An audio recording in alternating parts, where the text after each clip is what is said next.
हरियाणा की हर अपडेट के लिए बेल आइकन दबाएं और सब्सक्राइब करें STV हरियाणा न्यूज। नमस्कार, आप देख रहे हैं हरियाणा न्यूज और मैं हूं आपके साथ शुभेंदु सिंह और बुलेटिन की शुरुआत कर रहे हैं इस वक्त की बड़ी खबर के साथ। नगर निकाय चुनावों के नतीजे आने अब शुरू हो चुके हैं और जैसा कि आज नतीजों का दिन है, उकलाना में वार्ड नंबर 1 से निर्दलीय प्रत्याशी की जीत हुई है और इसी तरीके से वार्ड नंबर 1 से निर्दलीय प्रत्याशी सतवंत सिंह जीत हासिल अब कर चुके हैं। वार्ड नंबर 3 की बात करें, निर्दलीय प्रत्याशी ऋतु जैन इस चुनाव के अंदर जीत हासिल कर चुकी हैं। वार्ड नंबर 4 से निर्दलीय प्रत्याशी अरुण गोयल भी जीते हैं। वार्ड नंबर 5 से निर्दलीय प्रत्याशी ममता गोयल को जीत मिली है, यानी कि जनता ने उनको चुना है। वार्ड नंबर 6 से निर्दलीय प्रत्याशी रेखा गुप्ता जीती हैं और ये आपको वार्ड वाइज जानकारी दे रहे हैं उकलाना से, जहां वार्ड नंबर 7 से प्रत्याशी हरीश कुमार को जीत मिली है। वार्ड नंबर 8 से निर्दलीय प्रत्याशी गीता को भी इस दौरान जीत मिली है और वार्ड नंबर 9 से निर्दलीय प्रत्याशी सुनीता इस दौरान जनता का समर्थन पाकर जीत हासिल कर चुकी है। वार्ड नंबर 12 से निर्दलीय प्रत्याशी अंजू रानी जीती हैं। वार्ड नंबर 13 में निर्दलीय प्रत्याशी सुनील कुमार को जीत हासिल हुई है और साथ ही साथ ये निकाय चुनावों के नतीजे अब धीरे धीरे आना शुरू हो चुके हैं और सिर्फ अभी 1 घंटा हुआ है और 1 घंटे के भीतर उकलाना के कई वार्ड के अंदर अब प्रत्याशियों की स्थिति साफ हो चुकी है, यानी कि जो अभी तक रेस चल रही थी, किस पर जनता ने भरोसा जताया है, वो धीरे धीरे अब साफ होता चला जा रहा है और वार्ड वाइज हम आपको सबसे पहले और सबसे सटीक ये जानकारी पहुंचा रहे हैं। साथ ही साथ आपको बता दें कि उकलाना की ये जानकारी है, वार्ड नंबर वाइज हम आपको लगातार किस प्रत्याशी को जीत मिली है, किसको जनता ने अपना समर्थन दिया है, वो लगातार हम आपको दिखा रहे हैं। एक बार फिर से आपको दिखाते हैं। वार्ड नंबर 7 से निर्दलीय प्रत्याशी हरीश कुमार को जीत मिली है और इसी तरीके से उकलाना के वार्ड नंबर 8 से निर्दलीय प्रत्याशी गीता जीती हैं और वार्ड नंबर 9 से निर्दलीय प्रत्याशी सुनीता को जीत हासिल हुई है और वार्ड नंबर 12 से निर्दलीय प्रत्याशी अंजू रानी को इस दौरान जनता का समर्थन मिला, जीत उन्होंने हासिल की है। वार्ड नंबर 13 से निर्दलीय प्रत्याशी सुनील कुमार को जीत हासिल हुई है और लगातार नगर निकाय चुनावों के नतीजे भी अब लगातार आने शुरू हो चुके हैं।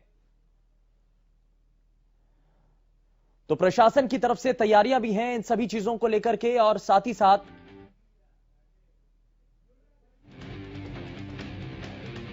ये तस्वीरें भी हम आपको दिखा रहे थे जिसके अंदर प्रशासन की तरफ से पुख्ता बंदोबस्त किए गए हैं। लेकिन 30 दिसंबर यानी कि आज ही का वो दिन जब शहर का फैसला होना है और शहर की सरकार जनता ने किसको चुना है, कौन कौन से ऐसे जनप्रतिनिधि हैं जिनको जनता ने अपना भरोसा दिया है, जिन पर अपना भरोसा जताया है।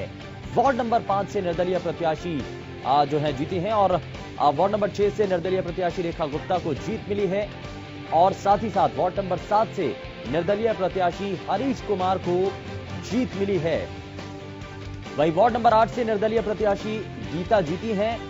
तो ये जो पूरी जानकारी है वो उकलाना से सामने आ रही है, लेकिन धीरे धीरे धीरे जैसे जैसे समय की सुइयां आगे बढ़ेंगी वैसे वैसे और भी ज्यादा स्थिति साफ होगी और भी वार्ड जिनके अभी तक नतीजे सामने नहीं आ पाए हैं, किसको जीत मिली है, किसको हार का सामना करना पड़ा है, ये समय के साथ और भी ज्यादा तस्वीर साफ हो पाएगी। लेकिन फिलहाल कई ऐसे वार्ड हैं जिन पर स्थिति साफ हो चुकी है, जैसा कि उकलाना में वार्ड नंबर 1 पर निर्दलीय प्रत्याशी की जीत हुई है और सतवंत सिंह हैं जिन्होंने वार्ड नंबर 1 पर अपनी जीत का कब्जा किया है।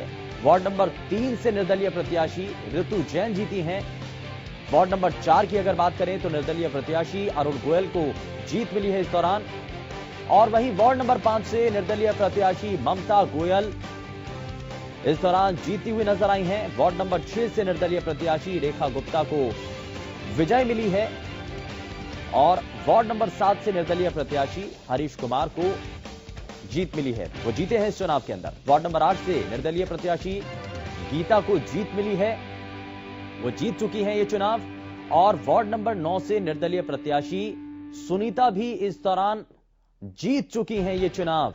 वार्ड नंबर 12 से निर्दलीय प्रत्याशी अंजू रानी को भी जीत मिली है और इसी तरीके से वार्ड नंबर 13 की बात करें तो निर्दलीय प्रत्याशी सुनील कुमार इस चुनाव के अंदर जीत हासिल कर चुके हैं। तो ये लगातार आपको तस्वीरें दिखा रहे हैं, जानकारी दे रहे हैं, वार्ड वाइज कौन जीत चुका है वो लगातार सबसे पहले आपको हरियाणा न्यूज बता रहा है। और आपका अपना भरोसेमंद चैनल जो कि लगातार हर चुनाव के दौरान आपके सामने सबसे पहले और सबसे भरोसेमंद जो निष्कर्ष होता है या जो फैसला है वो सबसे पहले आप तक पहुंचाया है, और यही हमारी कोशिश भी है। और समय के साथ साथ जैसे सुइयां आगे बढ़ेंगी वैसे वैसे वार्ड की स्थितियां भी साफ होती चली जाएंगी, और उससे जुड़ा जो निर्णय यानी कि आप सभी ने जो निर्णय किया है वो हम आपको बताएंगे। और आप भी जब ये जानना चाहते हैं कि आपके शहर के अंदर आपके वार्ड में किसको आपने जीत का सेहरा आपने पहनाया है, वो धीरे धीरे साफ होता चला जाएगा। और हम आपको इन्हीं तस्वीरों के जरिए बताते रहेंगे कि आपके इलाके में आपके वार्ड में किसको जीत मिली है।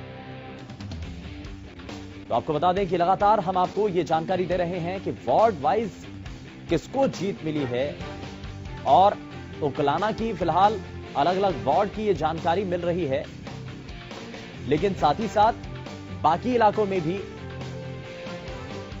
जब धीरे धीरे नतीजे आने शुरू हो जाएंगे उनकी भी तस्वीरें आपको दिखाएंगे। लेकिन सोनीपत, पंचकुला और अंबाला में निगम चुनाव हुए हैं और उनके भी नतीजे आज ही सामने आएंगे। मतों की अब गिनती शुरू हो चुकी है, मतगणना शुरू हो चुकी है। रेवाड़ी नगर परिषद के लिए भी मतदान हुआ था जिसका नतीजा आज ही आना है, और उससे जुड़ी जानकारी भी हरियाणा न्यूज सबसे पहले आप तक पहुंचाएगा। वहीं साथ ही साथ सांपला, धारूहेड़ा और उकलाना में नगर पालिका के चुनाव संपन्न हुए, वोटिंग हो चुकी है और आज नतीजे आने हैं, जिसको लेकर के लगातार हम आपको जानकारी दे रहे हैं। और उकलाना के अलग अलग वार्ड पर क्या अभी तक स्थिति बनी हुई है, किसको जीत मिली है और कौन आगे चल रहा है, वो सभी तस्वीरें हम आपके साथ साझा कर रहे हैं।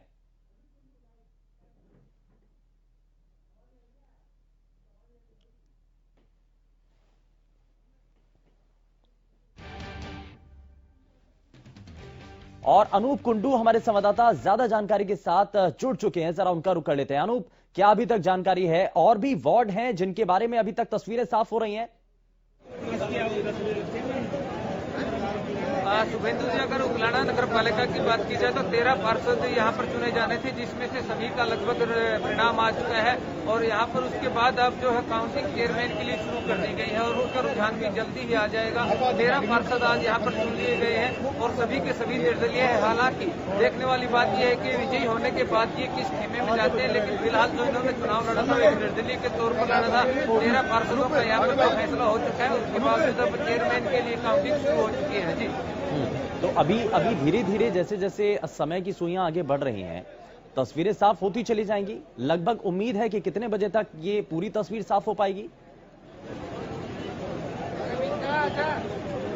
बिल्कुल शुभेंदु जी, अगर उकलाना की बात करें तो मात्र 1 घंटे भर में पूरी तस्वीर क्लियर हो जाएगी और चेयरमैन का परिणाम भी 1 घंटे में ही आ जाएगा, क्योंकि यहाँ पर सिर्फ 15 राउंड की काउंसिंग हो रही है और 5 टेबल लगाई है। 3 राउंड में पूरी गिनती हो जाएगी और जल्दी ही यहाँ पर परिणाम सामने आ जाएंगे। लेकिन अनूप, इस चुनाव के दौरान हमने देखा कि कई ऐसे महत्वपूर्ण मुद्दे हैं जो कि हावी रहे हैं।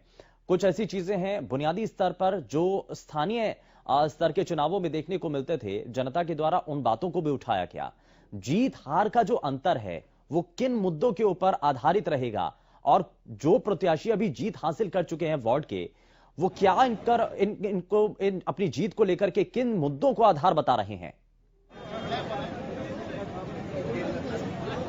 विजेता प्रत्याशी पार्षद थे यहाँ पर, उनको इनका यही कहना है कि वो अपने वार्ड में सफाई की व्यवस्था को, सीवरेज, पानी और लाइट की व्यवस्था को लेकर के मुद्दों पर चुनाव लड़ा था, उन्हीं पर उन्हें विजय मिली है। हालांकि अगर हम चेयरमैन की बात करें तो उनका सबसे बड़ा जो मुद्दा था वो भ्रष्टाचार का था, लेकिन उसके साथ साथ कहीं कहीं यहाँ जेजेपी बीजेपी प्रत्याशी भी चुनाव लड़ रहे थे। तो देखने वाली बात है कि किसान आंदोलन था जो, उसका भी कितना प्रभाव यहाँ पर इस चुनाव पर रहेगा, क्योंकि कुछ समय ही बाकी है कि चेयरमैन का जो परिणाम है वो भी सामने आ जाएगा। जी, लेकिन अनूप, अब तैयारी क्या है? जो प्रत्याशी जीत हासिल कर चुके हैं, उनके जो समर्थक हैं, वो अब जीत के जश्न को किस रूप में मनाएंगे? शुभेंदु जी, जो अभी तक पार्षद जीते हैं जो है यहाँ से खुशी का जो माहौल उनके सामने देखा जा सकता है। जी। लेकिन प्रशासन की तरफ से भी क्या कोई गाइडलाइन दी गई है कि आप जो है जीत अगर किसी भी प्रत्याशी की होती है, कोई भी अगर जीतता है तो उसको लेकर के बाकायदा प्रशासन की तरफ से भी कुछ जानकारी इस पर दी गई है, गाइडलाइंस हैं? पहले तो मैं ये बता दूं कि प्रशासन ने जो काउंटिंग हाल है उससे 100 मीटर के दायरे में किसी की भी आने जाने पर पाबंदी लगा रखी है। हालांकि मीडिया के लिए भी यहाँ पर कोई प्रबंध नहीं है जानकारी लेने का। उसके अलावा जीत के बाद उन्होंने ये कहा है कि यहाँ से अपने जहाँ तक घर तक है वो आराम से जाएंगे। हालांकि सिर्फ जिंदाबाद के नारे लगा सकते हैं, ढोल नगाड़े बजा सकते हैं, लेकिन किसी प्रकार का हा हुल्ला वो ज्यादा नहीं कर सकते। सोशल डिस्टेंस के लिए भी प्रशासन ने बोला है। हालांकि जो समर्थक है वो कहीं न कहीं इस बात से दूर नजर आ रहे हैं कि सोशल डिस्टेंसिंग का पालन हो, क्योंकि खुशी का माहौल है। जिन चेहरों पे मायूसी है वो धीरे से अपने यहाँ से निकल गए हैं, लेकिन जिनके पास जीते हैं वो बड़े खुशी के साथ यहाँ से जा रहे हैं। अरूप, जरा आप बातचीत करिए। अब लोग बहुत सारे हैं और समर्थक हैं, अब उनका कहना क्या है? इस जीत का श्रेय वो किसको देते हैं और कौन कौन से मुद्दे रहे हैं जो इस चुनाव के अंदर सबसे ज्यादा हावी रहे हैं? जरा बातचीत करिए।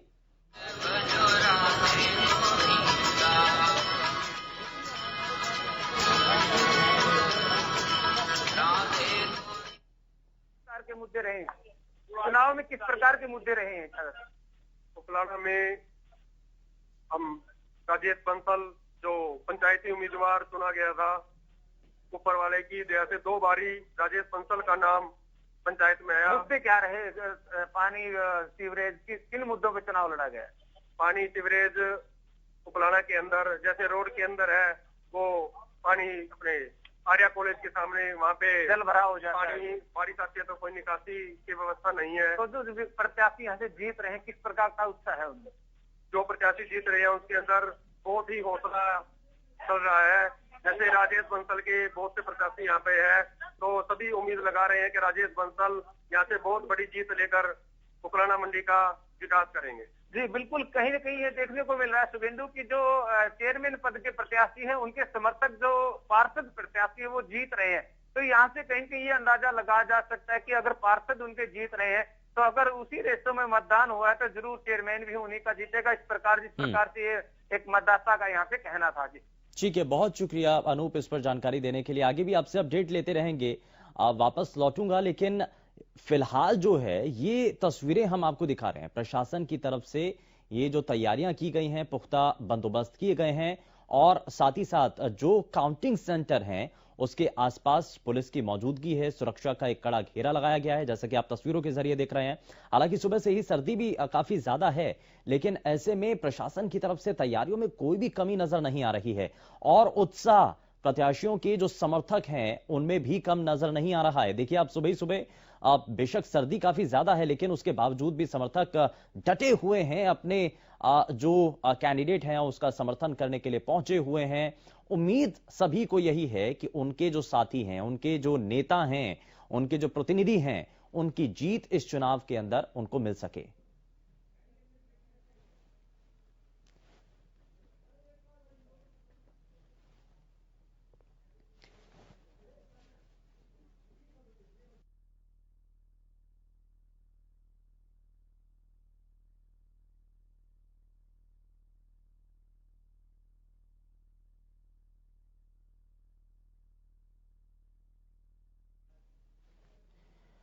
रेवाड़ी नगर परिषद चुनाव के नतीजे भी अब सामने हैं। वार्ड नंबर 1 से संगीत लता इस दौरान जीत चुकी हैं, उनको जीत मिल चुकी है। वार्ड नंबर 2 से सुरेश शर्मा ने बाजी मारी है। साथ ही साथ अलग अलग वार्ड की जो जानकारी है वो हम आप तक पहुंचा रहे हैं। वार्ड नंबर 3 से प्रवीण चौधरी 500 वोट से जीती हैं, वहीं वार्ड नंबर 4 से दिनेश सैनी विजयी हुए हैं। तो ये लगातार वार्ड वाइज आपको जानकारी हम दे रहे हैं। वार्ड नंबर 5 से लोकेश यादव को जीत मिली है।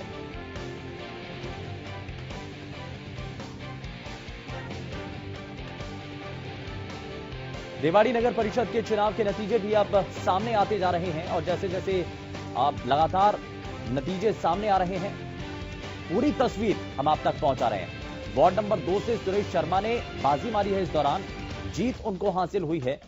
वहीं वार्ड नंबर 3 से प्रवीण चौधरी 500 वोट से जीते हैं और इसी के साथ कुछ और भी वार्ड हैं जिनकी तस्वीर साफ हो चुकी है। वार्ड नंबर 4 से दिनेश सैनी विजयी हुए हैं। वहीं वार्ड नंबर 5 से लोकेश यादव को इस चुनाव के अंदर जीत मिली है। वार्ड नंबर 11 से दिलीप माटा ने बाजी मारी है। और रेवाड़ी नगर परिषद चुनाव के नतीजे अब धीरे धीरे सामने आते जा रहे हैं और तस्वीर समय के साथ साफ होती जा रही है। वार्ड नंबर 1 से संगीत लता, एक बार फिर से आपको बता दें, वार्ड नंबर 2 से सुरेश शर्मा ने इस दौरान बाजी मारी है। और साथ ही साथ वार्ड नंबर 3 से प्रवीण चौधरी को जीत मिली है। 500 वोटों की बढ़त के साथ उन्होंने इस चुनाव में अपनी जीत हासिल की है। वार्ड नंबर 4 से दिनेश सैनी विजयी हुए हैं।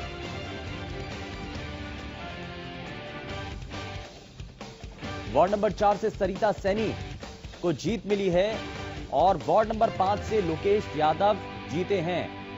वहीं वार्ड नंबर 11 से दिलीप माटा ने बाजी मारी है। और ये लगातार हम आपको ये जानकारी पहुंचा रहे हैं आप तक। इस वार्ड से आखिर कौन सा ऐसा चेहरा था जिसको जनता ने पसंद किया है, जनता ने उस चेहरे पर मोहर लगाई है, जीत का सेहरा उसके सिर पर बांधा है और आगे जिताकर उसको भेजा है अपने इलाके में विकास के काम करवाने के लिए।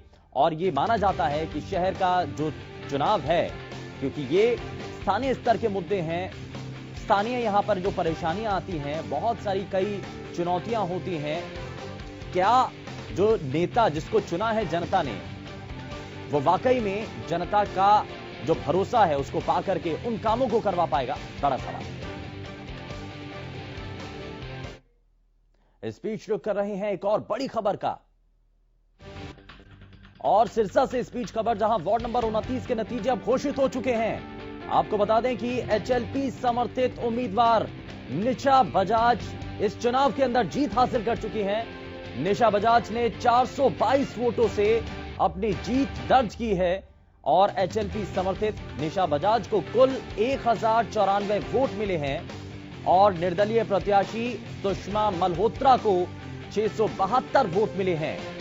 तो बीजेपी जेजेपी प्रत्याशी को कुल मिलाकर के 630 वोट मिले हैं और कांग्रेस को 355 वोट, जबकि नोटा पर 18 वोट पड़े हैं।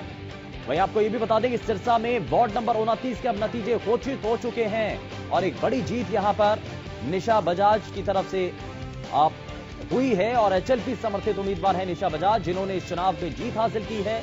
निशा बजाज ने 422 वोटों से अपनी जीत हासिल की है और एक बड़ी जीत इसको माना जा सकता है, क्योंकि एचएलपी समर्थित निशा बजाज को कुल मिलाकर के 1094 वोट मिले हैं। बाकियों की अगर तुलना करें तो निर्दलीय प्रत्याशी सुषमा मल्होत्रा को 672 वोट मिले हैं। जरा ज्यादा जानकारी के साथ हमारे संवाददाता अमित तिवारी हमारे साथ जुड़ चुके हैं, जरा उनसे जान लेते हैं। अमित, क्या अभी तक इस पर जानकारी है? जी शुभेंदु, एक ये बड़ी जीत दर्ज की है एचएलपी समर्थित उम्मीदवार जो निशा बजाज है उन्होंने, और इस चुनाव में जो एकमात्र जो उम्मीदवार है निशा बजाज, जिन्होंने 1094 वोट हासिल किए हैं, यानी कि 1000 से ऊपर सिर्फ वोट उन्हें मिले हैं। बाकी जो उम्मीदवार हैं उसमें बात करें तो सुषमा मल्होत्रा जो आजाद उम्मीदवार थे उनको 672 वोट मिले हैं। यहाँ बीजेपी को एक बड़ा झटका गठबंधन को लगा है। बीजेपी और जजपा का जो गठबंधन था उसकी उम्मीदवार को 630 वोटों पर संतोष करना पड़ा है और इसके अलावा अगर बात करें तो कांग्रेस के उम्मीदवार की 325 वोट उसको मात्र मिले हैं। तो इस तरह से एक बड़ी जीत जो है आज एचएलपी की समर्थित उम्मीदवार है उन्होंने दर्ज किया। और ये मौके पर मैं नगर परिषद के बाहर ही खड़ा हूँ और यहाँ पर गोविंद कांडा जो एचएलपी के वरिष्ठ उपाध्यक्ष हैं वे भी पहुंचे हैं बधाई देने के लिए। उनका कहना है कि जो यह जीत मिली है यह है गोपाल कांडा जो एचएलपी के प्रमुख और सिरसा के विधायक हैं, उनकी नीतियों पर जो मोहर आज जनता ने लगाने का काम किया है। और सबसे बड़ी बात है कि इतने 422 वोटों के अंतर से जो जीत मिली है वो एक बड़ी जीत है और इसके लिए सीधे सीधे जो लोगों ने उनकी नीतियों पर मोहर लगाई है और वे गोपाल कांडा के साथ हैं। जी एक तरीके से देखा जाए अमित तो सरकार की तरफ से दोनों ही राजनीतिक दल, क्योंकि भारतीय जनता पार्टी और जननायक जनता पार्टी दोनों ने कैंपेनिंग भी की और पूरी ताकत झोंकने की यहां पर कोशिश भी की, लेकिन जो मार्जिन निशा बजाज को मिला है एक बड़ा अंतर है। तो जमीन पर जो मुद्दे रहे हैं, भरोसा जनता ने निशा बजाज के ऊपर जताया है, क्या क्या वो मुद्दे रहे हैं जरा एक बार फिर से आप बताइए, क्योंकि इस चुनाव के दौरान मुद्दे बहुत हावी रहे हैं। कि निश्चित रूप से इस चुनाव में एक बड़ी बात कह रही थी कि जो आजाद जो नीशा बजाज की जीत दर्ज हुई है, उससे कई चीजों की बड़ी जो बात सामने आई है। सबसे बड़ी बात यही है कि एक तो जो किसानों ने भी भाजपा और बसपा उम्मीदवार थी अंजलि मेहता, उनका लगातार विरोध किया और वे बराबर जुलूस और धरने प्रदर्शन करते रहे उसके खिलाफ। और दूसरी बड़ी सबसे बड़ी बात निकल कर आई है कि पूरी तरह से नकारने का भाजपा उम्मीदवार को यहाँ काम किया गया। एक ही यहाँ जो शरीर गोविंद कांडा की मेहनत थी इस वार्ड में लगातार वे सक्रिय रहे और लगातार डोर टू डोर जनसंपर्क चलाया। इसके अलावा जो गोपाल कांडा का एक वायदा रहा सिरसा को विकास पर आगे बढ़ाने का, तो उसके लिए भी लोग तत्पर दिखाई दिए। और ये एक वार्ड का उपचुनाव था, एक वार्ड का उपचुनाव, और जिसमें अभी कई महीने का समय है, लेकिन जिस प्रकार का मार्जिन मिला है जिसका, वो एक बड़ी बात है। और अमित, पटाखों का शोर भी आ रहा है, पटाखों का शोर भी है, जश्न मेरे को लग रहा है कि शायद शुरू भी हो चुका है। निश्चित रूप से पटाखे बज रहे हैं और जो है वो निकाला जा रहा है। इसमें गोविंद कांडा जो है वो जो गाड़ी पर सवार है और साथ साथ नीशा बजाज जो चुनाव जीती है वे सवार हैं। अभी आपको मिल रही है, आप देख लेंगे भी। बातचीत अभी हुई है निशा बजाज से, इलाके में क्या और मुद्दे हैं, किन मुद्दों के आधार पर आगे वो अब विकास के काम करवाएंगी? जी बिल्कुल, उनका कहना है कि लगातार जो है वो काम चलेगा विकास का, और जो वायदे किए हैं वे उन वायदों पर खरा उतरने का काम करेंगे।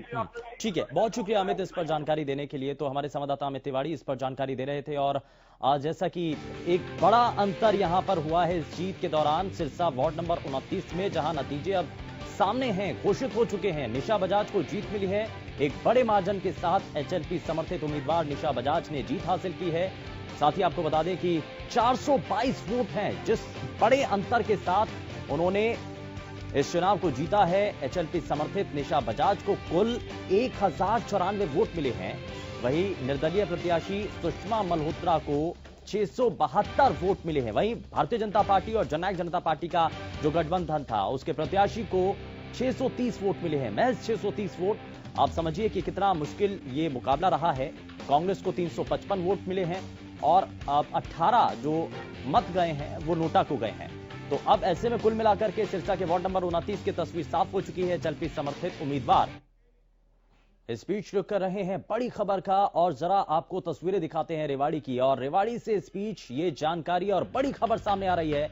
रेवाड़ी नगर परिषद चुनाव के नतीजे सामने हैं। वार्ड नंबर 1 से संगीत लता इस दौरान जीत चुकी हैं, उनको जीत मिली है। वार्ड नंबर 2 से सुरेश शर्मा ने बाजी मारी है, उनको भी इस चुनाव के अंदर जीत मिली है। वार्ड नंबर 3 से प्रवीण चौधरी 500 वोट से जीत चुके हैं, यानी कि इस चुनाव के अंदर 500 वोटों की बढ़त के साथ उन्होंने जीत हासिल की है। वार्ड नंबर 4 से सरिता सैनी विजयी हुई हैं। शहर का फैसला जिसको लेकर के लगातार हम आप तक जानकारी पहुंचा रहे हैं। रेवाड़ी नगर परिषद के जो नतीजे हैं वो सामने आ चुके हैं। वार्ड नंबर 1 से संगीत लता इस चुनाव के अंदर जीत हासिल कर चुकी हैं। वार्ड नंबर 2 से सुरेश शर्मा ने इस दौरान बाजी मारी है, उनको भी जीत मिली है। वहीं वार्ड नंबर 3 से प्रवीण चौधरी 500 वोट से जीत चुके हैं। और इसी के साथ ही आपको बता दें वार्ड नंबर 4 से सरिता सैनी विजयी हुई हैं। रेवाड़ी नगर परिषद के नतीजे आपके सामने हैं। वार्ड नंबर 5 से लोकेश यादव ने जीत दर्ज की है। वहीं वार्ड नंबर 11 की बात करें तो दिलीप माटा ने बाजी मारी है। शहर की सरकार का फैसला आपके सामने। रेवाड़ी नगर परिषद चुनाव के नतीजे। वार्ड नंबर 1 से संगीत लता जीती हैं। वार्ड नंबर 2 की बात करें तो सुरेश शर्मा ने जीत दर्ज की है। रेवाड़ी में वार्ड नंबर 3 प्रवीण चौधरी 500 वोटों से जीते हैं। वार्ड नंबर 4 की बात करें सरिता सैनी विजयी हुई हैं। रेवाड़ी नगर परिषद चुनाव के नतीजे आपके सामने। लगातार निकाय चुनाव को लेकर वोटिंग जारी है, नतीजे आने शुरू हो चुके हैं। पल पल की अपडेट आप तक पहुंचाते रहेंगे, लगातार वहां कवरेज जारी है। और जैसे कि अभी तक रेवाड़ी नगर परिषद की जानकारी हम आप तक पहुंचा रहे हैं। 31 वार्ड हैं जिसके नतीजे सामने आने हैं, और इसमें से काफी हद तक नतीजे अभी तक साफ हो चुके हैं, लेकिन अभी तक कई और वार्ड ऐसे हैं जहां पर स्थिति साफ नहीं हो पाई है। लेकिन ये लगातार हम आपको तस्वीरें भी दिखा रहे हैं, प्रशासन की तैयारियां पुख्ता तरीके से नजर आई हैं और सुबह से ही जो गतिविधियां हैं वो लगातार हम आप तक पहुंचा रहे हैं।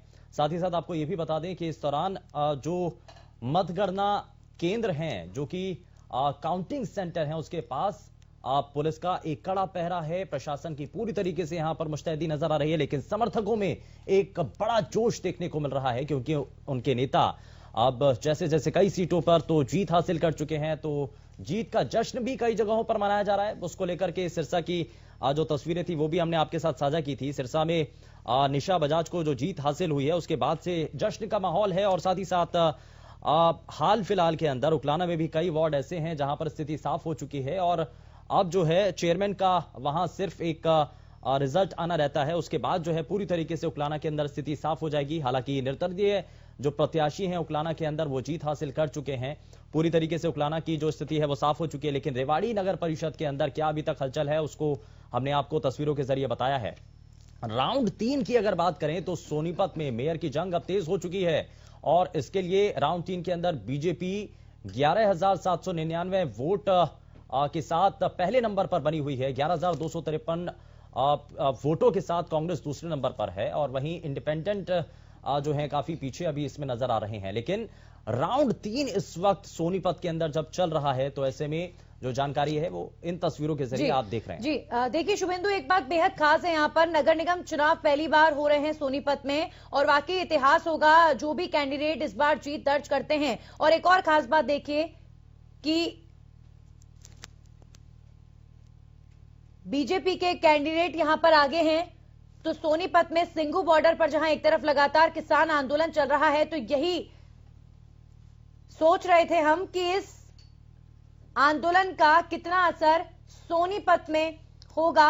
और देखिए, असर का तो मैं नहीं कह सकती, लेकिन यहां से बीजेपी का आगे रहना अपने आप में बहुत कुछ कहता है। बिल्कुल नंदिनी, और ये बहुत बड़ी बात भी है। और हालांकि अंतर ज्यादा नहीं है, क्योंकि समय जैसे जैसे बीतेगा ये अंतर कितना कम होता है, क्या कांग्रेस के जो कैंडिडेट हैं वो आगे बढ़त बनाते हैं, ये बहुत बड़ी चीजें हैं। हालांकि मुद्दे बहुत ज्यादा हावी रहे हैं इस चुनाव के दौरान, क्योंकि अब हालांकि स्थानीय स्तर का चुनाव होता है, लेकिन कैंपेनिंग जिस तरीके से हुई है, बीजेपी जेजेपी पूरी ताकत के साथ इस चुनाव को लड़ती हुई नजर आई। प्रवक्ताओं की तरफ से कहा गया कि वो छोटे से लेकर के बड़े चुनाव तक पूरी ताकत के साथ उनका एक पूरा सिस्टम है और उसी आधार पर वो पूरा चुनाव लड़ते हैं। कांग्रेस पार्टी ने पूरा इस चुनाव को देखा जाए तो किसान आंदोलन के इर्द गिर्द ही लड़ने की बात कही। वहीं आईएनएलडी का इसमें नंदिनी एक बड़ा महत्वपूर्ण रुख देखने को मिला था। आईएनएलडी की तरफ से यहां यह जरूर कहा था कि वो इस चुनाव का बहिष्कार करते हैं, क्योंकि किसान आंदोलन कर रहे हैं, तो ऐसे में वो नहीं चाहते कि वो इस चुनाव के अंदर पार्टिसिपेट करें। हालांकि पॉलिटिकल एक्सपर्ट्स का तो शुभेंदु यही मानना है कि आईएनएलडी के चुनाव लड़ने से कोई बहुत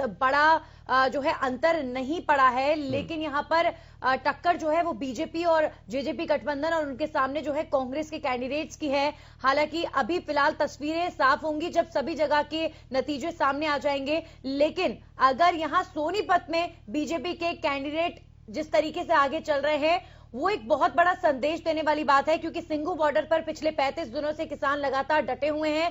और सबसे बड़ी बात यह कि नगर निकाय चुनाव में जब प्रचार प्रसार का दौर चल रहा था, तो एक तरफ बीजेपी के तमाम दिग्गज मुख्यमंत्री मनोहर लाल से लेकर तमाम बड़े नेता मैदान में थे, वहीं कांग्रेस के भी तमाम दिग्गज जो है अपने लिए वोट मांग रहे थे, लेकिन किसान नेता भी मैदान में थे और किसान नेता भी वोटर से अपील कर रहे थे। पंचकुला में राउंड 2 की बात हो रही है। 3,405 वोट के साथ भारतीय जनता पार्टी के प्रत्याशी हैं, वहीं 3,410 वोट के साथ कांग्रेस पार्टी की प्रत्याशी हैं। और उपिंदर कौर जो हैं उन्होंने कहा भी था हरियाणा न्यूज के जरिए, उन्होंने कहा था कि इस बार वोटिंग क्योंकि पंचकुला में बहुत हद तक कम रही थी, तो ये बार बार कहा जा रहा है कि क्योंकि शहरी इलाके हैं तो वहां पर वोटिंग उतनी ज्यादा नहीं होती है। और देखिए कांटे की टक्कर यहाँ पर नंदिनी, यहाँ इस बीच एक बड़ी खबर सामने आ रही है, जरा अपने दर्शकों के साथ वो साझा कर लेते हैं। बड़ी खबर हम आप तक पहुंचाएं पंचकुला से, जहां मेयर पद के उम्मीदवार का दूसरा राउंड है। बीजेपी और कांग्रेस के बीच कांटे की टक्कर है। लगातार हम आप तक ये जानकारी पहुंचा रहे हैं। कांग्रेस प्रत्याशी उपेंद्र कौर आलूवालिया को 310 वोट मिले हैं। जी बिल्कुल, और बीजेपी प्रत्याशी कुलभूषण गोयल को मिले 3,405 वोट। कांटे की टक्कर यहां पर बीजेपी और कांग्रेस के प्रत्याशियों के बीच देखी जा रही है। अभी फिलहाल राउंड 2 के बाद के ये परिणाम है। अभी आगे के राउंड्स जब खुलेंगे, जब काउंटिंग होगी, तब कहां पहुंचती है ये लड़ाई, कहां पहुंचती है ये राजनीतिक लड़ाई, ये पता चलेगा। लेकिन अभी फिलहाल आपको बता दें, कांग्रेस के जो प्रत्याशी हैं पंचकुला में मेयर पद के लिए दूसरे राउंड में वो आगे चल रहे हैं, लेकिन बेहद कांटे की टक्कर यहां पर देखी जा रही है कांग्रेस और बीजेपी के प्रत्याशी के बीच।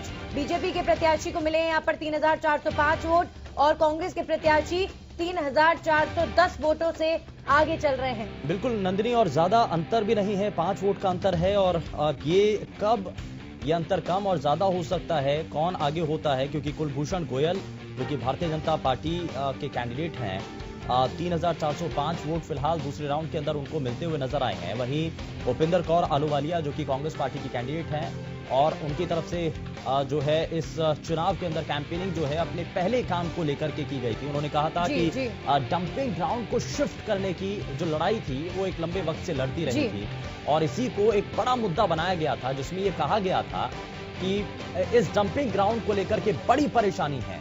लेकिन क्या वाकई में इस डंपिंग ग्राउंड को लेकर के जनता के मन में भी एक बड़ा विषय रहा, ये बड़ा सवाल। बिल्कुल। और उपेंद्र कौर आलूवालिया जब अपना प्रचार प्रसार कर रही थी, तब भी उन्होंने लगातार यही आरोप सरकार पर लगाए थे कि मुझे काम करने नहीं दिया जा रहा है, मेरा सरकार सहयोग नहीं कर रही है। और कहीं ना कहीं प्रचार प्रसार में उन्होंने ये मुद्दा लगातार भुनाया। और अभी भी आप देखिए, उपेंद्र कौर आलूवालिया को दूसरा मौका जनता देगी या नहीं, फिलहाल ये पता चलेगा। लेकिन अभी फिलहाल उपेंद्र कौर आलूवालिया पंचकुला में आगे चल रही है मेयर पद के लिए।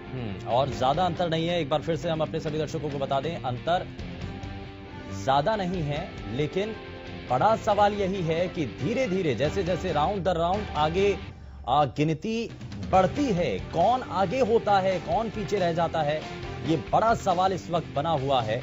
लेकिन आपको बता दें कि पंचकुला के अंदर जो तस्वीरें हैं, जो अभी तक वोटों की गणित है, समीकरण है, वो धीरे धीरे साफ होते चले जा रहे हैं। जी शुभेंदु, अगर मैं ओवरऑल इन चुनाव की बात करूं और इसी बीच रुख करेंगे बड़ी खबर का। आपको बता दें, बड़ी खबर इस वक्त की आ रही है काउंटिंग को लेकर। सोनीपत से बड़ी खबर आ रही है, मेयर पद उम्मीदवार की को लेकर काउंटिंग लगातार जारी। सोनीपत में कड़ा मुकाबला देखने को मिल रहा है। सोनीपत में भी कांटे की टक्कर मेयर पद के लिए बीजेपी और कांग्रेस के बीच। और ये नंदिनी बड़ी टक्कर इसको माना जा सकता है, क्योंकि 3 राउंड के बाद बीजेपी उम्मीदवार इस दौरान आगे है। और बड़ा ये मामला इसलिए भी माना जा रहा है क्योंकि अभी तक बीजेपी उम्मीदवार ललित बत्रा इसमें आगे चल रहे हैं। नीरज अंतिल हमारे संवाददाता ज्यादा जानकारी के साथ फोन लाइन पर जुड़ चुके हैं। नीरज, अभी तक जानकारी क्या है? बढ़त भारतीय जनता पार्टी के प्रत्याशी की बनी हुई है। जैसे चौथा राउंड खत्म हुआ है, 4th राउंड में यहाँ पर बीजेपी को 15,329 वोट मिले हैं, जबकि कांग्रेस प्रत्याशी निखिल मैदान को 14,775 वोट मिले हैं। तो अभी मुकाबला बहुत टफ है और 550 वोट का करीबन अगर हम बात करें तो इनके बीच में डिफरेंस है। जी नीरज, अगर यहाँ पर बात करें तो अभी फिलहाल कौन से राउंड की वोटिंग खत्म हुई है और इसके बाद जो है तस्वीर कितनी देर में साफ हो जाएगी मेयर पद के लिए? कितना वक्त और लगेगा? अभी चौथे राउंड की गिनती खत्म हुई है और जैसे जैसे अभी 1 से 1 घंटा, क्योंकि मुकाबला काफी टफ है, तो इसलिए अभी कुछ भी कहना जल्दबाजी होगा और 1 घंटे के बाद इसकी स्थिति साफ होने लग जाएगी। लेकिन नीरज, इस दौरान क्योंकि कई मुद्दे हावी रहे हैं और खास करके सोनीपत का जिक्र तब होने लगता है जब किसान आंदोलन भी हुआ, और किसान आंदोलन जब इस वक्त चल रहा है तो बहुत हद तक ये माना जा रहा था कि सोनीपत, उकलाना और धारूहेड़ा के साथ साथ सांपला, ये वो सीटें हैं, ये वो इलाके हैं जहां पर इस दौरान हुए चुनावों का बहुत हद तक प्रभाव पड़ेगा किसान आंदोलन का। तो अभी भारतीय जनता पार्टी के प्रत्याशी की बढ़त क्या संकेत दे रही है? देखिए, अभी जैसा कि किसान मुद्दा था, काफी सारे मुद्दे थे, लेकिन उसका असर कहीं ना कहीं गांव के अंदर दिखाई देगा। शहर के अंदर ये मुद्दे बहुत कम असर डाल रहे हैं। जी वोटर के रुझान से तो ऐसा ही लग रहा है कि इनका असर ज्यादा नहीं हो पाया। जी नीरज, कुल मिलाकर अगर देखा जाए शहर का रुझान है, तो क्या माने कि जो मूलभूत सुविधाओं को लेकर जो मुद्दे थे वो ज्यादा हावी रहे हैं? क्योंकि यहाँ पर कई विपक्षी पार्टियों के नेताओं ने किसान आंदोलन को बहुत ज्यादा भुनाने की कोशिश की थी। हेलो जी नीरज, मेरी आवाज आपको मिल पा रही है? हेलो नीरज, सुन पा रहे हैं आप? जी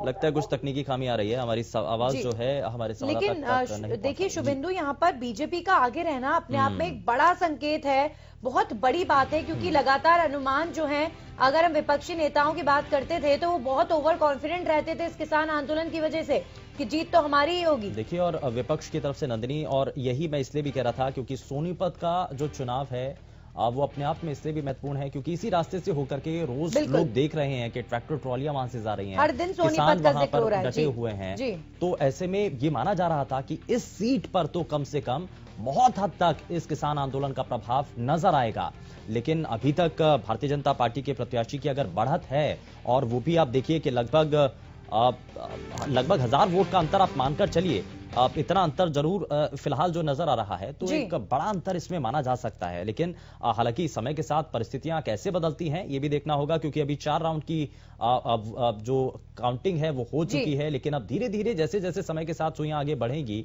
और आगे की काउंटिंग होगी तो जाहिर तौर पर तस्वीर पूरी तरीके से साफ हो पाएगी। लेकिन ये जो लगातार हम आपको जानकारी दे रहे हैं, बीजेपी उम्मीदवार ललित बत्रा 54 वोट से आगे हैं, और ये मेयर पद उम्मीदवार की काउंटिंग इस वक्त जारी है। लगातार जो काउंटिंग है वो की जा रही है, मतों की गणना चल रही है, और सोनीपत में एक कड़ा मुकाबला देखने को मिल रहा है। बीजेपी और कांग्रेस में टक्कर अभी भी बनी हुई है। जी बिल्कुल, तो चाहे पंचकुला की बात करें, चाहे सोनीपत की बात करें, मेयर पद के लिए यहाँ पर कंपटीशन बेहद तगड़ा है। और इसी बीच रुक करेंगे बड़ी खबर का। और बड़ी खबर का जरा रुक कर लेते हैं, और इस वक्त की बड़ी खबर हम आप तक पहुंचा रहे हैं, और चुनावों को लेकर हर हलचल क्या अभी तक बनी हुई है वो हम आप तक पहुंचा रहे हैं। अंबाला से जुड़ी ये खबर, जहां दूसरे राउंड की जो है तस्वीरें साफ हो रही हैं। हरियाणा जन चेतना पार्टी की प्रत्याशी आगे निकलती हुई नजर आ रही हैं। शक्ति रानी 1000 वोटों से आगे चल रही हैं, बढ़त बना ली है उन्होंने 1000 वोटों से।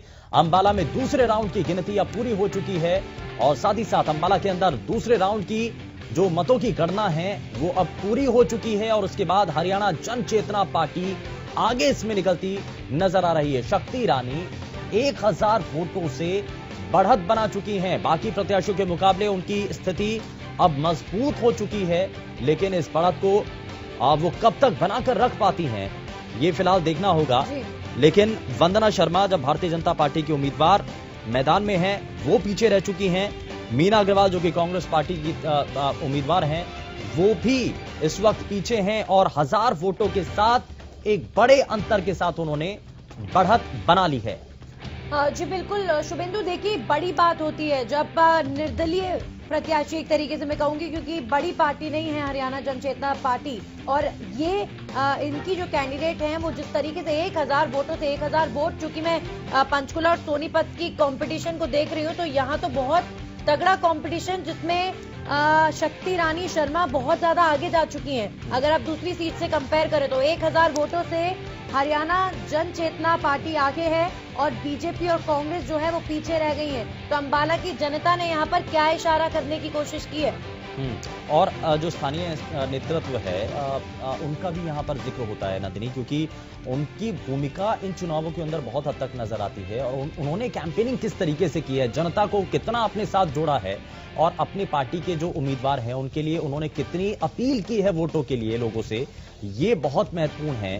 क्योंकि ये अंबाला को अगर पूरी तरीके से देखें तो यहाँ पर जो सांसद हैं, जो विधायक हैं, उनकी एक बहुत बड़ी जिम्मेदारी होती है। किसी भी इलाके में अगर कोई भी कैंडिडेट जो है अगर मैदान में उतरता है तो उसको लेकर के बड़ा जो भूमिका होती है बड़े स्तर के नेताओं की, और यही कारण है शुभेंदु, देखिए हर सीट की अहमियत को समझा गया, मेयर पद की अहमियत को समझा गया, इसीलिए मुख्यमंत्री मनोहर लाल जो है लगातार राजनीतिक दौरों पर थे, और अपना जो राजनीतिक प्रचार प्रसार है वो इन सीट्स पर कर रहे थे। लेकिन अंबाला को लेकर हम ये जरूर कहेंगे कि किसान आंदोलन के दौरान अंबाला की एक बड़ी भूमिका रही है। किसान आंदोलन यहाँ पर भी जो है देखा गया था, और मुख्यमंत्री को भी विरोध का सामना यहाँ करना पड़ा था। हमारे साथ इस खबर पर बीएस गुलियानी जुड़ चुके हैं। जो अभी फिलहाल क्या ताजा जानकारी बीएस गुलियानी मिल पा रही है अंबाला से?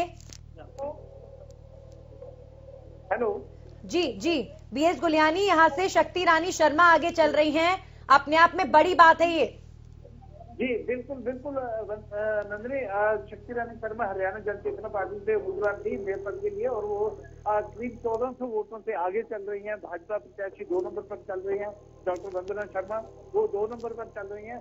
तो यहाँ कहीं ना कहीं स्पष्ट दिखाई दे रहा है कि जो किसान आंदोलन है उसका सीधा सीधा असर निकाय चुनावों पर भी पड़ रहा है। जी बीएस गुलियानी, एक बार मैं फिर से चाहूंगी आप साफ करें कि कितने वोटों से शक्ति रानी शर्मा जो है वो आगे चल रही हैं?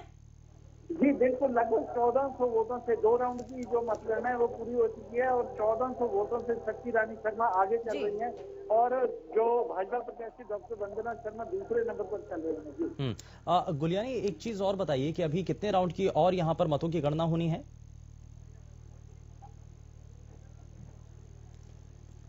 बीएस गुलियानी, मुझे सुन पा रहे हैं?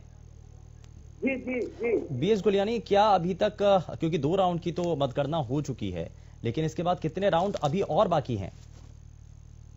जी बिल्कुल, 2 राउंड की जो मतगणना है वो पूरी हो चुकी है, तीसरे राउंड की मतगणना अभी शुरू हो गई है और अभी तक जो रुझान है उनमें हरियाणा जन चेतना पार्टी की जो मेयर प्रत्याशी हैं शक्ति रानी शर्मा वो आगे चल रही है। जी, कितनी बड़ी बात मानेंगे बीएस गुलियानी आप इसे, क्योंकि क्षेत्र में नगरीय निकाय चुनाव को बहुत नजदीक से आपने देखा है और यहाँ पर जो बीजेपी कांग्रेस समर्थित प्रत्याशी हुआ करते थे उनका बोलबाला ज्यादा होता था, तो इस बार अगर मेयर पद को हरियाणा जन चेतना जैसी पार्टी जीत लेती है तो ये कितनी बड़ी बात होगी?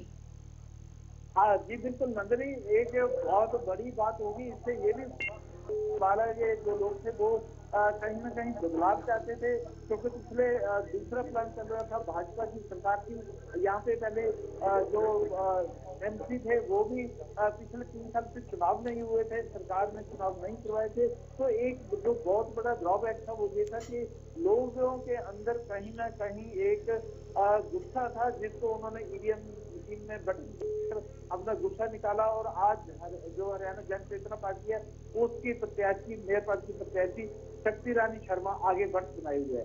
जी ठीक है गुलियानी, बहुत शुक्रिया आपका जानकारी देने के लिए। आगे भी आपसे अपडेट लेते रहेंगे। पूरी हलचल अंबाला के अंदर इस वक्त क्या चल रही है वो आगे हम अपने दर्शकों को बताएंगे, लेकिन 2 राउंड की अब तक काउंटिंग जो है वो पूरी हो चुकी है और तीसरे राउंड की काउंटिंग अब शुरू हो चुकी है। 1400 वोटों के साथ शक्ति रानी शर्मा आगे चल रही हैं। भारतीय जनता पार्टी की जो उम्मीदवार हैं डॉक्टर वंदना शर्मा, उनको पीछे छोड़ दिया गया है।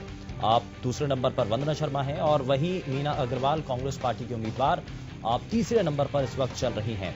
तो ये एक बड़ी बात है क्योंकि आप 2 राष्ट्रीय पार्टियां और उनके जो कैंडिडेट हैं उनको नकारते हुए जनता हरियाणा जन चेतना पार्टी को आप पसंद कर रही है, वहां के लोग। लेकिन क्योंकि ये कहा जाता है कि स्थानीय स्तर के चुनाव हैं और इसमें ये भाईचारे का चुनाव होता है, आप चेहरे को लेकर के बड़ा चुनाव होता है। जी बिल्कुल। और इस बीच रुक कर रहे हैं एक और बड़ी खबर का, और बड़ी खबर हम आप तक पहुंचाएं, लेकिन उससे पहले आपको बता दें कि जिस तरीके से चुनावों को लेकर के हलचल चल रही है उसकी पूरी बारीक जानकारी हम आप तक पहुंचा रहे हैं। सोनीपत की ये जानकारी ग्राफिक्स के जरिए हम आप तक पहुंचा रहे हैं और वार्ड नंबर 9, 8 और बाकी के जो वार्ड हैं उनको लेकर के हम ये तस्वीरें आप तक पहुंचा रहे हैं। सोनीपत से बड़ी खबर आपको बता दें, 6 राउंड के बाद कांग्रेस उम्मीदवार आगे हो गए हैं। सोनीपत में कांग्रेस उम्मीदवार आगे, कांग्रेस उम्मीदवार 2910 वोटों से आगे हो गए हैं। कांग्रेस को मिले हैं 23,938 और बीजेपी को 21,028 वोट। मेयर पद उम्मीदवार की काउंटिंग में अभी कुछ देर पहले खबर आई थी कि बीजेपी आगे चल रही है, लेकिन यहां पर कांग्रेस अब आगे हो गई है। कांग्रेस प्रत्याशी निखिल मदान ने अभी फिलहाल बढ़त के साथ आगे बढ़े। निखिल मदान और ललित बत्रा पीछे हो गए हैं। 23,938 वोटों से कांग्रेस यहां पर आगे। मेयर पद उम्मीदवार में देखिए कंपटीशन शुभेंदु। अभी थोड़ी देर पहले की बात है जब बीजेपी को लेकर जानकारी मिली थी कि बीजेपी आगे चल रही है राउंड 4 के बाद, लेकिन अब राउंड 6 के बाद की ये काउंटिंग सामने आई है जिसमें निखिल मदान आगे हैं और ललित बत्रा पीछे। बिल्कुल, और ये इस बीच होना भी था और ऐसा नजर भी आ रहा था नंदिनी, क्योंकि हम बार बार जिक्र कर रहे हैं कि ये वो इलाका है जहां पर इस किसान आंदोलन का बहुत हद तक प्रभाव रहा है और पूरी कैंपेनिंग भी इसी के इर्द गिर्द रही है, लेकिन इसका असर भी अब देखने को मिल रहा है। छठे राउंड की जब वोटों की गिनती हो चुकी है तो उसके बाद कांग्रेस के जो कैंडिडेट हैं वो फिलहाल बढ़त बनाए हुए हैं और एक अच्छी खासी लीड उन्होंने ली है। लेकिन आपको बता दें कि कांग्रेस पार्टी के जो कैंडिडेट हैं निखिल मदान, उन्होंने 23,938 वोट लिए हैं, जबकि ललित बत्रा भारतीय जनता पार्टी के जो उम्मीदवार हैं उनको इस छठे राउंड के बाद 21,028 वोट मिले हैं। तो 6 राउंड की अभी तक वोटों की गिनती पूरी हो चुकी है और उसके बाद की ये तस्वीर आप देख रहे हैं। जी शुभेंदु, यहाँ पर एक और बड़ी बात जो है वो ये कि यहाँ पर किसान आंदोलन तो एक बड़ा फैक्टर रहा ही होगा, क्योंकि सिंघू बॉर्डर दिल्ली सोनीपत के बीच है। लेकिन यहाँ पर पहली बार नगर निकाय चुनाव होना और मूलभूत मुद्दों पर जनता की राय जिस तरीके से सर्वे में भी सामने आ रही थी, उसको देखकर लग रहा था कि जनता जो है वो बहुत ज्यादा क्लियर है कि उन्हें अपना कैंडिडेट किस तरीके का चाहिए। तो कौन कौन से वो मुद्दे रहे होंगे जिनको जनता ने तरजीह दी होगी। और देखिए यहाँ पर आप कंपटीशन देखिए बीजेपी और कांग्रेस के बीच, यहाँ पर काफी अच्छे लेवल का देखने को मिल रहा है। बिल्कुल नंदिनी, और हमें इस बात को भी नहीं भूलना चाहिए कि भूपेंद्र सिंह हुड्डा और जो हुड्डा परिवार है उनका एक तरीके से गढ़ भी माना जाता है, क्योंकि एक रोहतक उनका गढ़ है, एक किला उसको माना जाता है, और दूसरा सोनीपत, जहां से इस बार वो लोकसभा चुनाव लड़े। हालांकि वो हार गए, लेकिन ये माना जाता है कि उनका एक अच्छा खासा दबदबा सोनीपत सीट पर भी है और काफी वोट बैंक भी उनका वहां पर नजर आता है। और इसी का एक प्रभाव भी हमने इससे पहले देखा था जब उपचुनाव हुआ बड़ौदा का, तो उस दौरान भी कांग्रेस पार्टी के कैंडिडेट जो कि खड़े होते हैं इंदिराज, तो उन्होंने हालांकि जीत के बाद भी इस बात को कहा कि पार्टी नहीं, उन्होंने सबसे पहले भूपेंद्र सिंह हुड्डा का नाम लिया था। तो ये बहुत सारी चीजें होती है और हम इस प्रभाव को भी नहीं भूल सकते हैं। और इसीलिए फिलहाल नीरज अंतिल हमारे संवाददाता एक बार फिर से हमारे साथ फोन लाइन के जरिए जुड़ चुके हैं। नीरज, क्या अभी तक और हलचल है, क्या जानकारी है? छठे राउंड की वोटों की गणना हो चुकी है, स्थिति साफ है, कांग्रेस आगे? जी बिल्कुल, स्थिति साफ है, कांग्रेस आगे है 2910 वोट से जी। और बीजेपी को अभी तक 21,028 वोट मिले हैं, जबकि कांग्रेस 23,938 वोट लेकर 2910 वोट से करीबन 3,000 वोट से आगे निकल चुकी है। जी यहाँ पर अगर बात करें अभी राउंड 6 की वोटिंग काउंटिंग जो है खत्म हुई है, नीरज अभी कितने राउंड और बाकी रह गए हैं? जी अभी 6 राउंड खत्म हो चुके हैं, अब 15 राउंड की काउंटिंग है, अभी 9 राउंड बाकी हैं। ठीक है, तो यानी कि अभी लगभग आधे से कम अभी तक जो है मतों की गणना हो पाई है, तो अभी बहुत हद तक तस्वीर बदल भी सकती है। खैर बहुत शुक्रिया नीरज, आगे भी आपसे अपडेट लेते रहेंगे, जानकारी इस पर लेंगे। लेकिन फिलहाल 6 राउंड की गणना हो चुकी है मतों की, और उसके बाद जो तस्वीर ये है कि कांग्रेस पार्टी के जो कैंडिडेट हैं निखिल मदान, वो इस वक्त आगे चल रहे हैं और एक अच्छी खासी बढ़त उनको मिली है इस दौरान। लेकिन इससे पहले के राउंड में भारतीय जनता पार्टी के जो कैंडिडेट ललित बत्रा रहे, वो पहले जो है कुछ मार्जिन के साथ जरूर उन्होंने लीड ली थी, लेकिन अब परिस्थितियां बदल चुकी हैं। लेकिन जैसे कि हमारे संवाददाता भी नंदिनी जानकारी दे रहे थे कि 15 राउंड की अभी तक टोटल जो है मतों की गणना होनी है, तो 6 राउंड अभी तक हुए हैं, तो बहुत हद तक आधे से भी कम है। तो अभी कुछ नहीं कहा जा सकता, अभी कुछ नहीं कहा जा सकता। ललित बत्रा जो हैं वो लगातार कॉम्पीट कर रहे हैं, लगातार कंपटीशन दे रहे हैं निखिल मदान को, जो कि कांग्रेस कैंडिडेट हैं। अभी फिलहाल जैसे कि शुभेंदु बता रहे थे, राउंड 6 की काउंटिंग खत्म हुई है, जिसमें कांग्रेस पार्टी आगे हो गई है और बीजेपी के जो प्रत्याशी हैं उन्हें 21,028 वोट मिले। लेकिन चूंकि टोटल जो है 15 राउंड हैं और 15 राउंड में से अभी फिलहाल जो है 9 राउंड बाकी हैं, तो कुछ नहीं कहा जा सकता। सोनीपत को लेकर सबकी नजरें सोनीपत पर टिकी हुई हैं लगातार, मुख्य तौर पर क्योंकि भूपेंद्र सिंह हुड्डा का गढ़ कहा जाता है इसे। किसान आंदोलन में अहम भूमिका निभाने वाला भी सोनीपत है। तमाम किसान नेताओं का जमावड़ा इस वक्त सोनीपत में है, तो उनका प्रभाव कितना पड़ा सोनीपत के अंदर, या कितना नुकसान या इजाफा बीजेपी जेजेपी गठबंधन को हुआ, वो अब से कुछ ही देर में साफ हो जाएगा जब परिणाम सबके सामने होंगे। लेकिन ये देखना दिलचस्प होगा, आज के जो परिणाम हैं वो हरियाणा की राजनीतिक स्थिति को बताएंगे कि किसान आंदोलन के बाद क्या राजनीतिक स्थिति में कोई बड़ा बदलाव आया है यहाँ पर। बिल्कुल, और नंदिनी इसके लिए जीत हार का एक बहुत बड़ा महत्व रहेगा जो भी राजनीतिक दल, क्योंकि इस बार एक और महत्वपूर्ण चीज ये भी कि कांग्रेस पार्टी जो है अपने पार्टी सिंबल पर चुनाव लड़ रही है। तो एक बहुत बड़ी चुनौती कांग्रेस पार्टी के लिए भी है, क्योंकि एक एक्सपेरिमेंट किया है। इससे पहले तक हालांकि मांग उठती रही थी, लेकिन सहमति जो है अलग अलग गुटबाजी की वजह से इस पर नहीं बन पाती। बिल्कुल, और कहा जाता है कि भूपेंद्र सिंह हुड्डा नहीं चाहते थे शुरू से अब तक कि कांग्रेस के सिंबल पर जो है चुनाव लड़ा जाए, लेकिन इस बार शायद कुमारी शैलजा की चली और कांग्रेस सिंबल पर प्रत्याशियों ने चुनाव लड़ा। बिल्कुल, और नंदिनी एक, क्योंकि कहा भी जाता है कि ऊपर आलाकमान तक जो कुमारी शैलजा हैं उनकी बहुत अच्छी पैठ भी है, इसलिए अगर वो कोई भी प्रपोजल देती हैं आलाकमान तक तो वो लगभग उस पर हरी झंडी ही मिलती है। तो इसलिए इस एक्सपेरिमेंट को लेकर के भी जो आज तक नहीं हो पाया था किसी भी तरीके की गुटबाजी को लेकर, चाहे उसको मान लें या किसी भी तरीके के नुकसान के आकलन को लेकर के, तो ये फिलहाल कुमारी शैलजा ने कर दिखाया। लेकिन अब इस दौरान इसका कितना फायदा मिलता है, क्योंकि आगे इसी के ऊपर डिपेंड करेगा कि कांग्रेस पार्टी इसी परिपाटी को बढ़ाकर रखती है, बनाकर रखती है, या फिर अपना जो पहले का डर था वापस उस पर आ जाएगी। जी शुभेंदु, इस बार के चुनाव कई मायनों में बहुत अलग हैं, और एक और जो अहम बात हरियाणा नगर निकाय चुनाव में इस बार देखने को मिली कि अब तक जो मेयर पद होता था, जो पार्षद होते थे वो आपस में तय करते थे कि मेयर पद पर हम किसको बिठाएंगे, लेकिन इस बार देखिए पार्षद के लिए अलग चुनाव हुए, मेयर पद के लिए अलग चुनाव हुए। कोई बड़ी बात नहीं अगर नगर निगम में पार्षद किसी और पार्टी के बहुमत में हो और मेयर जो है वो किसी और पार्टी का हो, तो अपने आप में ये भी बहुत दिलचस्प है। बिल्कुल, और अप्रत्यक्ष तौर पर इससे पहले तक चुनाव हुआ करता था नंदिनी, और अब जो है डायरेक्ट चुनाव होगा, तो इसका बहुत हद तक असर है। और एक बड़ा कदम यहाँ पर हरियाणा की सरकार ने इसको लेकर के उठाया कि ये इस तरीके के चुनाव करवाए हैं, लेकिन जब वो ये कहते हैं कि हमने एक्सपेरिमेंट किए, पढ़ी लिखी पंचायतों का हमने इम्प्लीमेंटेशन हरियाणा के अंदर किया, तो उसका कितना प्रभाव रहेगा ये जनता तय करेगी। जनता आखिर किसको जीत का सेहरा पहनाती है ये फिलहाल देखना होगा। लेकिन लगातार हम अपने ग्राफिक्स के जरिए भी अपने दर्शकों को बता रहे हैं कि किसको जीत मिली है, किसको हार का सामना करना पड़ा है, आज का दिन किसके लिए मंगल है और किसके लिए अमंगल।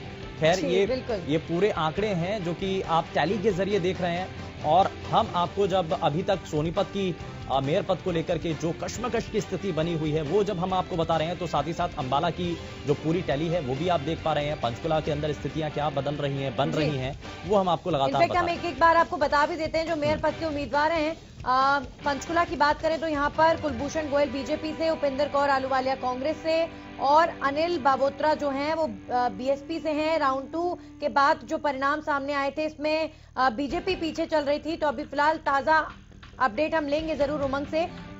सोनीपत को लेकर आपको बता दें उम्मीदवार ललित बत्रा बीजेपी से, निखिल मदान कांग्रेस से, धर्मवीर सरोआ बीएसपी से और संदीप मलिक निर्दलीय उम्मीदवार, जिसमें से निखिल मदान अभी फिलहाल आगे चल रहे हैं। अंबाला की बात करें शुभेंदु तो यहाँ पर डॉक्टर वंदना शर्मा बीजेपी से, मीना अग्रवाल कांग्रेस से, शक्ति रानी शर्मा हरियाणा जन चेतना पार्टी से हैं और गुरमीत कौर अंबाला विकास मंच से। लेकिन बड़ी बात अंबाला में ये है कि यहाँ पर शक्ति रानी शर्मा आगे हैं। बिल्कुल, और नंदिनी हम लगातार अपने दर्शकों तक सबसे पहले हरियाणा न्यूज, क्योंकि हरियाणा का वो चैनल जो कि हरियाणा की हर गतिविधि को लेकर, हरियाणा के चुनावों को लेकर सबसे पहले और सही नतीजे आप तक पहुंचाने की कोशिश करता है, और इसीलिए हम आपको सबसे पहले जो अभी तक के नतीजे हैं वो बता रहे हैं। उकलाना के अंदर भी जो हलचल थी, कई वार्डों के अंदर स्थितियां साफ हो चुकी थी, और अब जो है बात यहां पर, क्योंकि हम सिरसा की भी कर रहे थे, सिरसा के अंदर वार्ड नंबर 29 का जब जिक्र हो रहा था तो निशा बजाज ने एक बड़े मार्जिन के साथ जब जीत हासिल की है, तो हम इससे पहले तक ग्राफिक्स के जरिए दिखा भी रहे थे, बहुत बड़ा अच्छा वो था उसमें। बिल्कुल,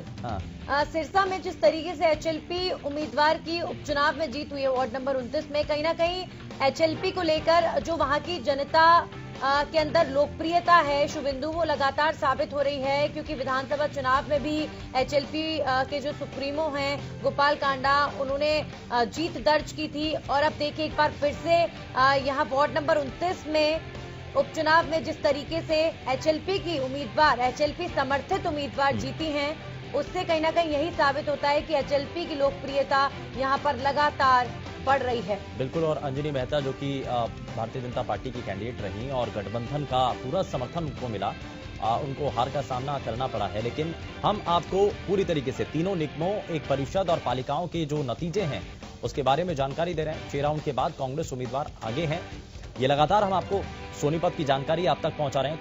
कांग्रेस उम्मीदवार 2910 वोटों से आगे हैं, एक अच्छी खासी बढ़त जो कि लगातार हम आपको बता रहे हैं कि एक बड़ा अच्छा मार्जिन है, और खास करके सोनीपत जैसी सीट पर जिसका हम बार बार कह रहे हैं कि एक तो यहां पर अलग अलग फैक्टर काम कर रहे हैं, किसान आंदोलन हुआ, विपक्ष, क्योंकि भारतीय जनता पार्टी के जितने भी प्रवक्ता हमारे साथ कार्यक्रम में जुड़े उन्होंने कहा कि किसान आंदोलन के इर्द गिर्द ही विपक्षी खेमे ने इस पूरे इलेक्शन को रखा है, इस पूरे चुनाव को रखा है, तो उसका कितना प्रभाव पड़ेगा? क्या वाकई में जो जिस एजेंडे के आधार पर फोकस किया गया, क्या उस पर विपक्षी खेमा यानी कि कांग्रेस पार्टी क्या उस पर कामयाब हो पाती है? ये बड़ा सवाल है। और साथ ही साथ ये भी कि जिस गढ़ को लेकर के बात कही जाती थी, सोनीपत में एक अच्छा खासा दबदबा जब हुड्डा परिवार का है, कांग्रेस पार्टी का है, तो क्या वो अपने इस गढ़ के अंदर जब पहली बार आप चुनाव हो रहे हैं, स्थानीय स्तर के निकाय चुनाव जब हो रहे हैं, तो कितना उसका वो असर रहता है, कितना जादू कांग्रेस का लोगों के सिर पर चढ़कर बोलता है, ये फिलहाल देखना होगा। बिल्कुल। और इन चुनाव को लेकर अगर मैं बात करूं, आज परिणाम के बाद कहीं ना कहीं ये भी पता चलेगा कि जेजेपी और बीजेपी गठबंधन को लेकर एक तरीके से कहा जा रहा है कि अग्नि परीक्षा का वक्त है इस गठबंधन के लिए। तो इस गठबंधन पर कितना असर पड़ता है यहाँ के परिणामों का? बड़ौदा उपचुनाव में बीजेपी और जेजेपी ने पहली बार गठबंधन में साथ चुनाव लड़ा और वहां से भले ही उन्हें हार का सामना करना पड़ा हो, लेकिन वोटिंग परसेंटेज जो है काफी बढ़ा था उनका वहां पर। तो अब ये एक तरीके से एक और एक्सपेरिमेंट बीजेपी जेजेपी गठबंधन का यहाँ नगरीय निकाय चुनाव में, जहां पर बीजेपी ने साफ कहा है कि जीत होगी, संयुक्त होगी, जरूर होगी। जेजेपी के भी तमाम बड़े नेता मैदान में थे, बीजेपी के जो कैंडिडेट्स हैं उनके लिए वोट मांग रहे थे। तो एक तरीके से यूनिटी तो इनमें काफी ज्यादा देखने को मिली, लेकिन किसान आंदोलन को लेकर जरूर दबाव जेजेपी पर काफी ज्यादा था। बिल्कुल नंदिनी, एक चीज हमें और समझनी होगी और ये देखनी होगी कि हम कुल मिलाकर के 6 साल के कार्यकाल की बात करते हैं, लेकिन बीता एक साल जब से जननायक जनता पार्टी और बीजेपी का गठबंधन हुआ है, पहली अग्नि परीक्षा जो थी वो बड़ौदा का उपचुनाव थी। उसमें वोटिंग परसेंटेज बात अलग है, लेकिन सीट निकलने की जो अहमियत थी वो बहुत ज्यादा थी और उसमें जो कि गठबंधन हार का सामना करना पड़ा है। और दूसरा, अब ये जो निगम के चुनाव हैं, ये दूसरी अग्नि परीक्षा है इस गठबंधन की, और अगर इसमें कहीं डामाडोल स्थिति होती है तो ये बहुत बड़ा संकट हो जाएगा। और ये आकलन करने वाली बात भी होगी कि इस गठबंधन के बाद सिलसिलेवार तरीके से पहली हार और अब दूसरा अगर कुछ स्थिति अगर बिगड़ती है तो ये बहुत बड़ी चिंता की बात होगी भारतीय जनता पार्टी और जननायक जनता पार्टी। विपक्ष छोड़ेगा नहीं इस मुद्दे को। बिल्कुल, विपक्ष लगातार जेजेपी पर विपक्ष के नेता भी अपने बयानों के जरिए दबाव बनाने की कोशिश करते रहे हैं। तमाम किसान नेता भी बीजेपी के नेताओं का विरोध तो शुभेंदु बाद में हुआ, जेजेपी के नेताओं का, चाहे दुष्यंत चौटाला हो या और तमाम दूसरे विधायक हो, उनको काफी ज्यादा विरोध का सामना करना पड़ा था और विपक्ष भी लगातार दबाव बना रहा था। लेकिन जेजेपी लगातार डटी रही बीजेपी के साथ और गठबंधन में दोनों ही पार्टियों ने चुनाव जब लड़ा है तो परिणाम किस तरीके के आते हैं ये जरूर असर डालेगा हरियाणा की राजनीतिक गतिविधियों पर। लेकिन अगर सीएम मनोहर लाल की बात करें तो कोई कोर कसर उन्होंने नहीं छोड़ी। भले ही नगरीय निकाय चुनाव थे, लेकिन यहाँ प्रचार प्रसार किसी विधानसभा से कम नहीं हुआ है। लगातार सीएम मनोहर लाल रैलियां करते रहे, लगातार उनकी नजर बनी हुई थी। और हरियाणा के नगरीय निकाय चुनाव पर तो मैं कहूंगी कि केंद्र की भी नजर लगातार शुभेंदु बनी होगी, क्योंकि हरियाणा केंद्र है जहां पर लगातार आंदोलन जो है किसान आंदोलन चल रहा है।